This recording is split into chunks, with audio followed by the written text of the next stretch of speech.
Hey guys, what is up? It's Vanessa. Welcome back to my channel. Today is another What's for Dinner, but not just any What's for Dinner. It's a collab put on by Caitlin at Living That Mama Life and Julia at Julia Pacheco's channel. They have invited a bunch of YouTubers to cook up a week's worth of meals and share it with you guys. So I will link a playlist down below with all the fabulous recipes. But first off, let's get into mine. I'm calling these two things, cheater enchiladas or taquito casserole. If you guys aren't following Jess over at Jess and the Boys, go do it. I wouldn't even blame you if you left my channel to go to hers because her What's for Dinners are literally inspirational. So she made cheater enchiladas last week. Now hers were a little bit different than mine, but I was still inspired. So that's kind of why I'm calling it a taquito casserole. I am using chicken taquitos from Costco. I was only able to get one package of enchilada sauce, sad. But I used this taco sauce, you guys, game changer. Amazing enchilada sauce when you mix the two of them together.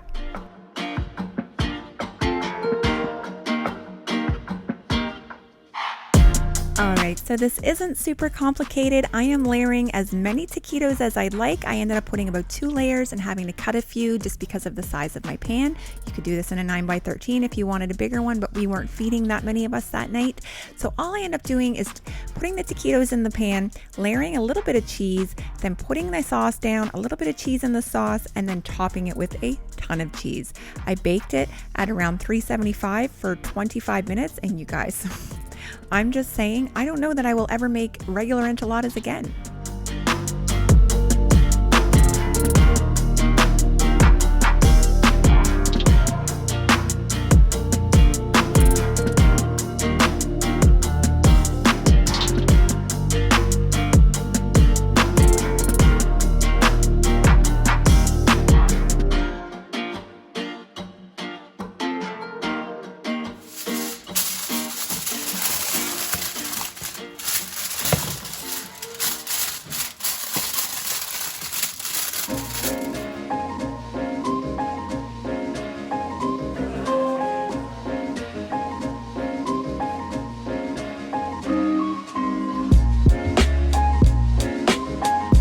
I mean, let's be honest, anything you bake in the oven with copious amounts of cheese is going to be delicious and oozy and gooey.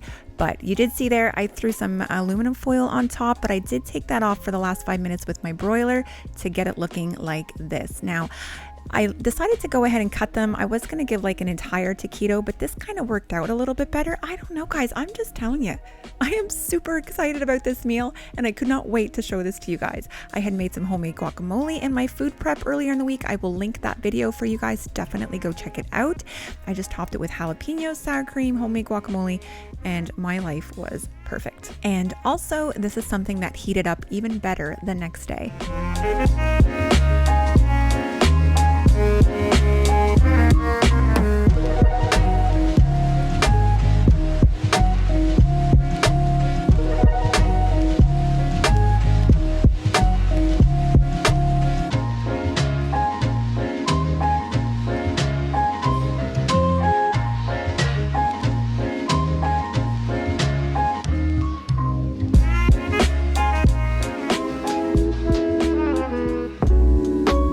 Okay, I think I have something exciting to show you guys in every recipe today. Today it's pressure cooker quinoa, so Instant Pot or Foodie, whatever you've got. But we are shake and baking some chicken drumsticks that I had. I'm doing a bit of a pantry clean out. This is my last week. Hallelujah, you guys. I am going to make this box of quinoa. I am going to use this Swiss chalet chicken sauce as part of the seasoning for the quinoa, but if you have something kind of like a brown gravy mix or something, that might work. So the first thing I'm going to do is go ahead and get my chicken in the oven. I'm going to cover a sheet pan with some aluminum foil, spray it with some nonstick spray, and then coat all my drumsticks in the shake and bake and put them on here. Now somebody had left me a comment last week, I don't remember what the video was, and they said that the Great Value brand of shake and bake was really, really good. I haven't tried it. Leave a comment down below if you have. I'm really curious to know if it's any good because I get it at a pretty good price for a huge box at Costco. These will cook at around 425 for about 20 to 25 minutes.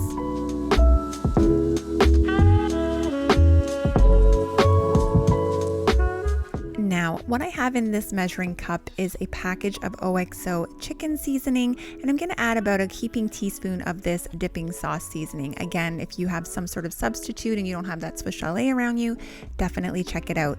I am adding a 1.25 cups of water to 1 cup of quinoa. This is going to cook in 1 minute, you guys. Now, yes, it needs to come to pressure. That takes less than 10 minutes.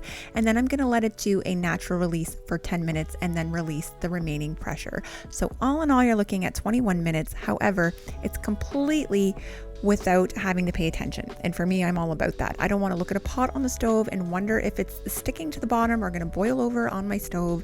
This is probably one of the best things I've ever discovered. This and potatoes and rice.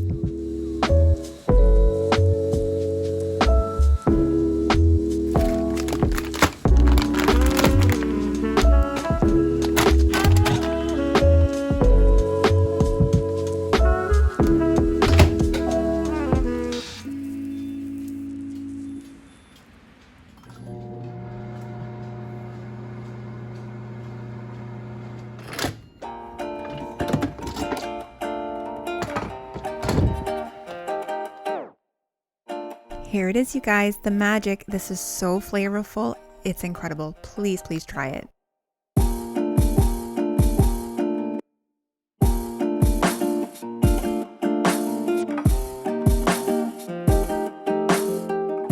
I think this is my favorite way to eat chicken, shake and bake. I literally grew up eating this. It's just very familiar. I went ahead and cooked that broccoli in the microwave, tossed it with some melted cheese whiz, served it up with some pickled cauliflower, and called it dinner.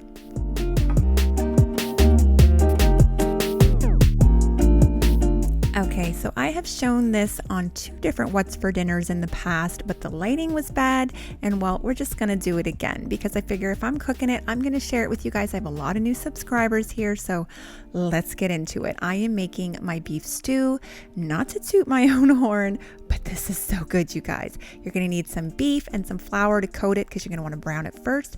Whatever root vegetables you like. For me, I got this cute pack of carrots. I've got half a turnip and some cabbage to use up. Now here's the secret to my stew, you guys. A beef stew mix and a brown gravy mix. The 2 of them together, mixed as per the directions, and using this as your broth or as what you're gonna cook your beef and your vegetables in. I also use these for seasoning just the beef OXO, and I have a jar of it because I may need to make some extra broth. I like to use that as opposed to just water. It just gives more flavor and it is never too salty, at least not for my family. I just showed you a whole array of spices that are gonna go in there, but I will show them to you and listen to you as we're cooking.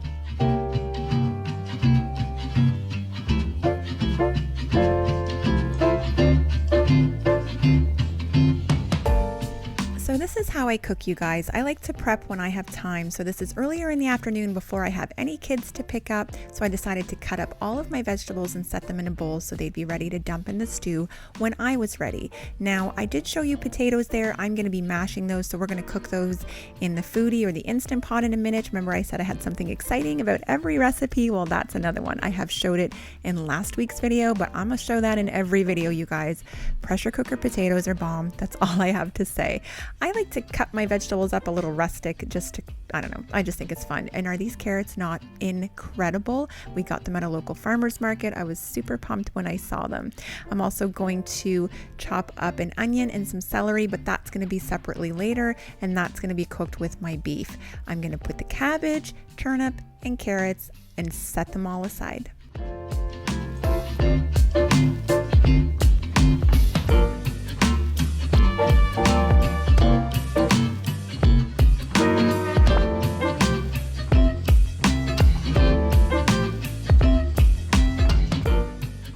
So where I did show this last week, I will just say really quickly, I'm just going to go ahead and add about 1.5 cups of liquid here. I did add some beef broth to the mixture since we were having beef stew.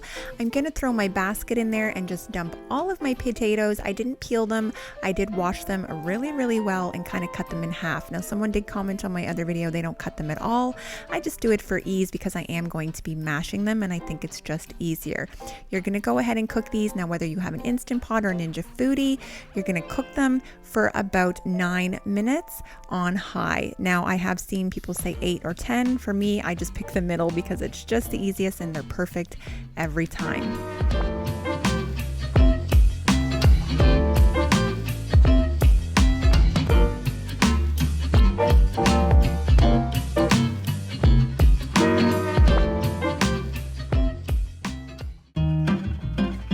So here I'm just showing you really quickly. I threw my flour with some pepper in a bag and tossed all of my beef in there.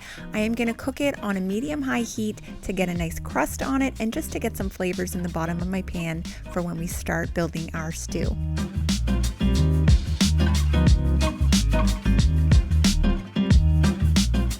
The only thing I've seasoned my beef with at this point was some Kirkland no salt seasoning and some pepper and a little bit of oregano. Once you've removed all of the beef, now remember, you don't need to cook your beef at this point, we're just searing it. I went ahead and added all of my onions and celery. Now it looks really black down there because I did try to deglaze it a little bit with the beef stew and gravy mixture that I've already put together. And plus this pot is horrible, you guys. It does not have a heavy bottom, so it doesn't hold the heat very well, but I'll make it work and I'll still make a good stew. I'm adding half a can of tomato paste just to cook it out and just get my vegetables going and help to glaze the bottom of that pan because all of those burnt bits are flavor. You see I'm doing that again with a little bit more of the liquid. I've also seasoned my vegetables at this point. I season as I go. I don't just wait till the end. So I've added salt and pepper and oregano and basil directly to the vegetables. I just really believe that when you cook out a lot of those herbs before you add all of your liquids, that it helps saturate the flavors in your stew.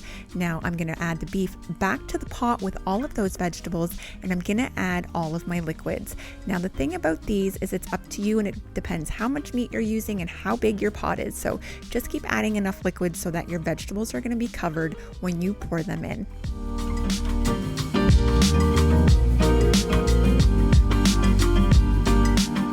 Now these vegetables I'm adding are root vegetables and can really take being boiled for a couple of hours. This stew cooked for an hour and a half. That's another thing I will say is the meat still turned out super tender. I didn't leave it cooking all day. If you were using potatoes, you would add those in the last 25 minutes right before you're ready to eat because they will get super mushy. But for whatever reason on this day, I was craving mashed potatoes. So this is a recipe or directions that I found from Vanessa over at Lemonade Mom. I will link her channel down below. I'm making them per normal with my butter and milk. However, I am adding the beef broth from the bottom of the foodie or your Instant Pot. Game changer. These were so flavorful, you guys, and I always whip my potatoes with an electric mixer. Just get in there, whip it up, and you're gonna have super creamy, delicious mashed potatoes.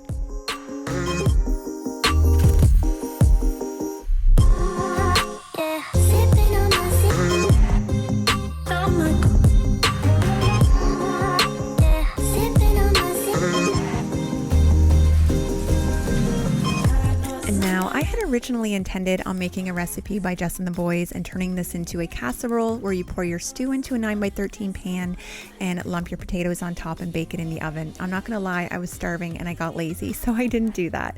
We just ate it as beef stew. But I wanted my gravy to be a little bit thicker.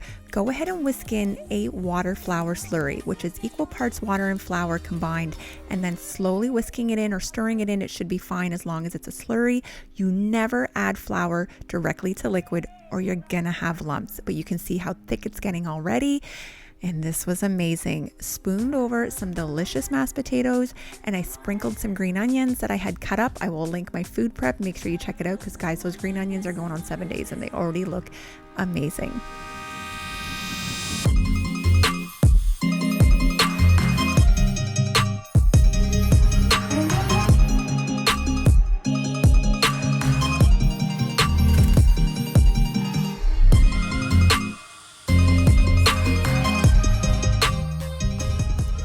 Next up is air fryer chicken tacos. This was inspired by Mom's Messy Kitchen. I did cook my chicken earlier in the week for a food prep video, so I will link that if you want to see how I made it. It is a Mexican shredded chicken that I did in my foodie, or you could do it in your Instant Pot. I am using the stand and stuffed tacos because I think they'll stand better in the type of air fryer that I have. But that's it, guys. I have everything set up to go ahead and eat with our tacos. All I need to do is put the chicken and the cheese and the taco and stick it in the air fryer.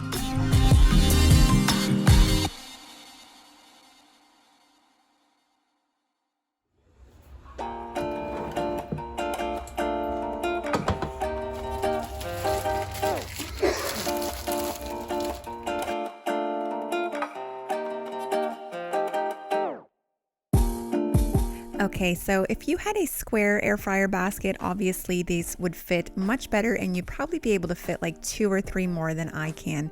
I would say that's the only downside to the Ninja Foodie is the shape of it, but it's still amazing. I love that I can pressure cook and air fry and do all the things. Now, all you're gonna do is put as much chicken as you'd like. Now, take a look at what I'm doing. I would do a little less. I did find it was a little heavy on the chicken, but still super good. I'm gonna go ahead and put some Tex-Mex cheese on top of each one, and then I will stick them in the air fryer on about 360 because you want it to toast but not burn, and I did them for about 10 minutes.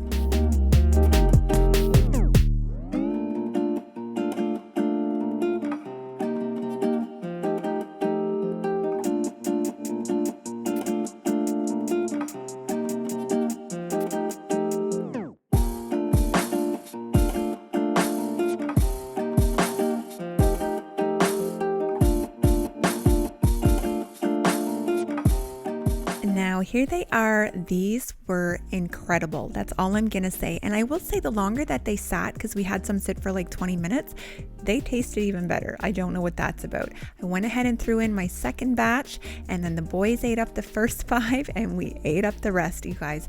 These were so good. I'm gonna try and make beef tacos in here just because I loved the texture of the actual shell itself, and I loved how brown and crispy the cheese got. I just think it's a really neat idea, you guys. So here's everything we like on our tacos. I chopped up some lettuce and some tomatoes, and it was delicious. Absolutely delicious. You guys, this was an amazing week for meals, and I was probably a little extra motivated because I knew I had a collab, but I'm not gonna lie, I could use some motivation. These were perfect. Great introductions to fall, because I don't know about you guys, but here in Canada it's getting chilly. All right guys, take care. Hope you have a great week, and I'll see you in my next video.